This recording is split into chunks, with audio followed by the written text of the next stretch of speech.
Médico cardiologista, empreendedor social, bom pai, bom marido, palestrante e agora autor de livro, escritor.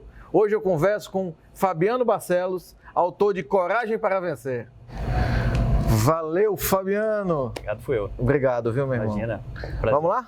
Vamos lá. Quer dizer, então, que nunca foi sorte? Nunca foi sorte.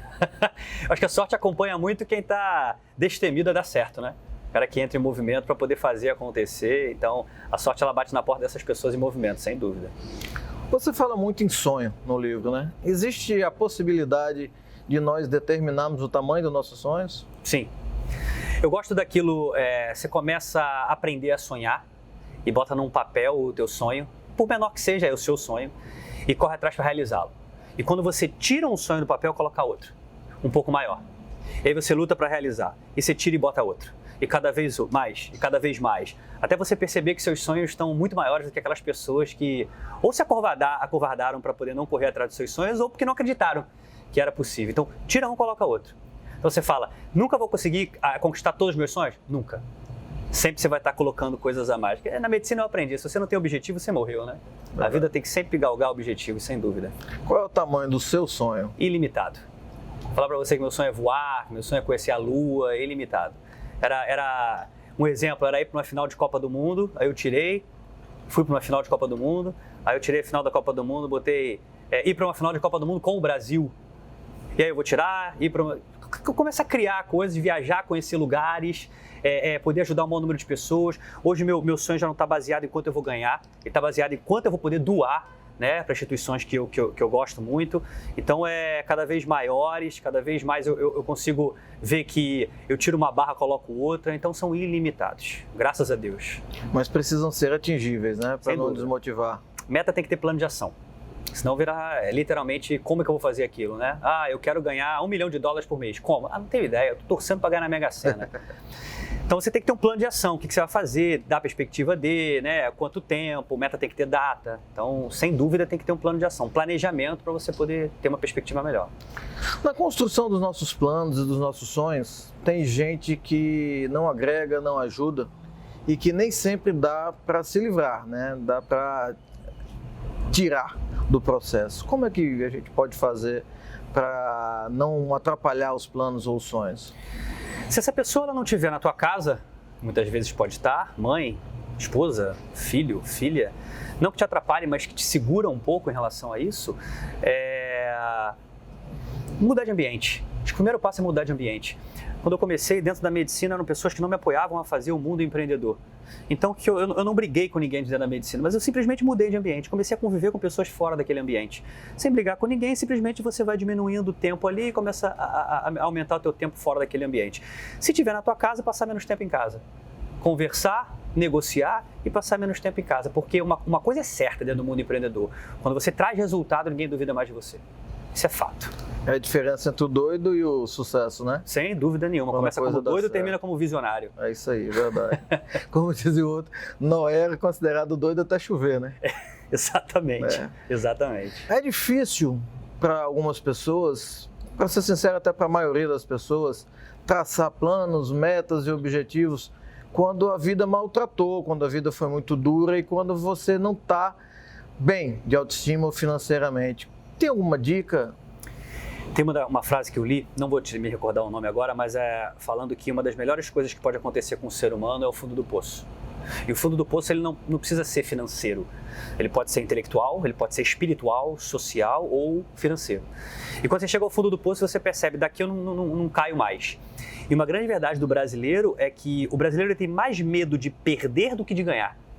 E a partir do momento que você já está no fundo do poço, que você não tem mais como perder nada, talvez ali surja algo ou uma coragem para você sair dali, né? Eu começo no meu livro, eu começo dizendo que não é uma história das pessoas que estavam no fundo do poço e que chegam até uma glória. Não, eu não precisei ir até o fundo do poço para poder correr atrás dos meus objetivos. Mas tem pessoas que precisam passar por uma dor para poder acordar e poder dar um levante na própria vida. Como se fosse um gatilho, né? Sem dúvida, como se fosse um gatilho ou até um aprendizado de vida mesmo, né? Por esse caminho não funcionou, vamos começar por um outro caminho. E quando a pessoa não consegue fazer isso, existe aquelas doenças, né? A depressão, né? A automutilação, que você começa a se colocar cada vez mais para baixo. Aí precisa de uma ajuda profissional, sem dúvida. O que é o teste da verdade? Teste da verdade, que eu não só teórico, mas na prática, acho que o teste da verdade independente de onde o resultado vai te levar, é você poder transmitir alguma coisa para a pessoa. Exemplo, você vira e fala assim, qual o melhor vendedor que você conhece, né? E se você botar um grande vendedor no teste da verdade, ele vai virar para você e vai falar que o produto dele não é o melhor do mundo? Será? Ele deixa de ganhar uma venda, mas ele está sendo sincero com você. E eu comecei a perceber que as pessoas que às vezes você perde num primeiro momento, você ganha num segundo, num terceiro, num quarto. Quantas vezes a gente já voltou no restaurante por causa do garçom? Ou voltou numa loja, porque aquele vendedor às vezes virou para você e falou, essa coleção não está tão legal. Vai na loja lá que você vai conhecer uma coisa melhor. E você gosta tanto daquele vendedor que você acaba comprando alguma coisa com ele. Então eu acho que o teste da verdade na vida é você poder ser sincero, acaba perdendo num primeiro momento, mas você conquista aquele ser humano como um todo. Porque a grande verdade é que o Brasil está carente da verdade. A gente está muito carente da verdade, a gente está carente da sinceridade e de vez em quando a pessoa que é muito sincera acaba sendo taxada como grosseira ou taxada como pessoa que fala coisa errada, que se acha e isso a gente vai cada vez mais alimentando o não falar a verdade, não ser tão sincero assim. Isso é ruim, eu acho isso ruim. Pra tentar agradar todo mundo, né? O que é um péssimo... Que na verdade não agrada ninguém, né? Agrada ninguém. É superficial, né? E nem você mesmo, que nem é pior. você né? mesmo, verdade. Você mesmo disse que não precisou passar por nenhum, né? Não quebrou, não foi no fundo do poço, pelo menos financeiro. O que foi? Qual foi o gatilho que te fez resolver mudar? Eu não fui no fundo do poço financeiro, mas eu acredito que eu fui no fundo do poço de qualidade de vida. Espiritualmente falando, eu sempre fui um cara que gostei muito de atividade física, sempre fui um cara que gostei muito de correr numa orla, né? Eu sou do Rio de Janeiro, correr numa orla, sair com os amigos para beber um chopp, a vida social, jogar um futebol, sempre gostei. Eu estava começando a perceber que a minha vida estava parada nesse sentido. A única coisa que eu estava fazendo era ganhar dinheiro, era trabalhar com uma medicina que eu não estava gostando naquele primeiro momento e ganhar dinheiro. Eu comecei a perceber que aquilo não era o eu de verdade, eu estava me privando de muita coisa. E passa ano, sai ano e você começa a se privar cada vez mais. Chegou um ponto, que é a gota d'água normalmente, que as pessoas chamam de gota d'água, que eu olhei para a minha vida e por um fato, por uma coisa ruim que aconteceu, né, que foi o gatilho para eu poder mudar, que foi o falecimento de um amigo meu que estava levando essa vida descoordenada, desequilibrada, de só finanças, só dinheiro, eu comecei a perceber que eu estava indo pelo caminho errado. E eu já estava no meu limite, eu já estava tendo palpitações, já estava tendo sensações de desmaio, dormindo muito mal, não conseguindo cuidar do meu corpo, que eu sempre gostei, dormindo longe da minha esposa, não tendo tempo para ser pai, que eu queria ser. E eu cheguei no fundo do poço espiritualmente falando, socialmente falando, de qualidade de vida. E eu precisei encarar esse Fabiano de frente e falar, não é isso que eu quero para mim. A minha decisão de mudança, ela não teve a ver com agora eu sei o que eu vou fazer. Não, foi simplesmente agora eu sei o que eu não quero mais fazer. Eu decidi primeiro o que eu não queria mais para buscar depois o que eu queria. Nessa caminhada, tem uma coisa que me impacta, nem sei porquê, talvez porque eu possa ter passado por alguma coisa parecida, que foi o teu sonho de ser jogador, né, e você conseguiu, né, uma oportunidade, mas a tua família não te apoiou e eu acho que até certo ponto não deixou. Né? Você acha que isso impacta ou vai impactar na tua vida para sempre? Graças a Deus, não. Eu não tive esse trauma porque eu me apaixonei por uma medicina que foi o que o meu tio me ensinou. E quando eu me apaixonei por aquela medicina, eu esqueci completamente a vida de jogador de futebol. Talvez se eu tivesse feito uma faculdade por fazer, ou pelo que o meu pai queria que eu fizesse, talvez eu fosse um cara frustrado até hoje. Né? Eu fui até onde eu podia com futebol, até onde eu poderia com um menino de 16, 17 anos, que ainda não respondia por si. Né? Fui até o limite, passei nos testes, precisava de uma assinatura de um maior de idade, de um responsável, e aí eu não tinha mais o que eu fazer, não estava mais no meu controle, né? Mas nesse intervalo de tempo, meu tio me puxou para perto dele, me mostrou a medicina que ele praticava, e eu me encantei por aquela medicina, eu cheguei ao ponto de dar graças a Deus. Ali eu entendi a frase que Deus escreve certo por linhas tortas, né? Me dizer não para o futebol me apresentou uma carreira que eu me encantei e graças a Deus por estar apaixonado e ficar apaixonado pela medicina naquela época, eu não tive trauma. Então hoje eu olho o futebol como uma coisa com muito carinho, mas uma coisa de hobby mesmo, e hoje eu dou graças a Deus por não ter seguido aquele caminho.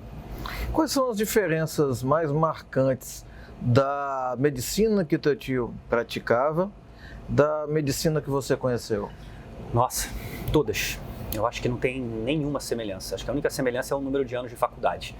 O meu tio, ele me ensinou uma medicina onde ele tratava o paciente como um ser humano que precisava de de ajuda, não só de medicamento, mas de ajuda de carinho, de escutar o próximo, de saber que aquele era uma outra pessoa com uma certa dor e que eu precisava ajudar. Eu jurei ajudar aquela pessoa. E quando eu me formei, eu encontrei uma medicina comercial, uma medicina onde as pessoas se importavam muito mais, sem generalizar, mas se importavam muito mais com o lado financeiro. Acho que 90% da minha sala escolheu a especialidade pela que pagava melhor. Quando eu fui gestor médico, vi pessoas fazendo cirurgia que não precisavam ser feitas.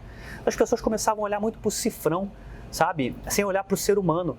E eu me apaixonei pelo consultório, e como eu também gosto de ganhar dinheiro, o consultório não dava mais dinheiro. O que dava dinheiro era cirurgia, o plano de saúde pagava muito mal o consultório. Então eu comecei a perceber, o que eu amo não tem retorno financeiro, o que eu também quero. E ao mesmo tempo, o que dá retorno financeiro é a medicina que eu não acredito. Então como é que vai conciliar isso? Então eu fui conciliando por ganhar bem, eu fui conciliando por 1, 2, 3, 4, 5, 6 anos, e chegou um momento que eu não aguentei mais, que foi esse ponto de inflexão na minha vida que fez com que eu mudasse de caminho.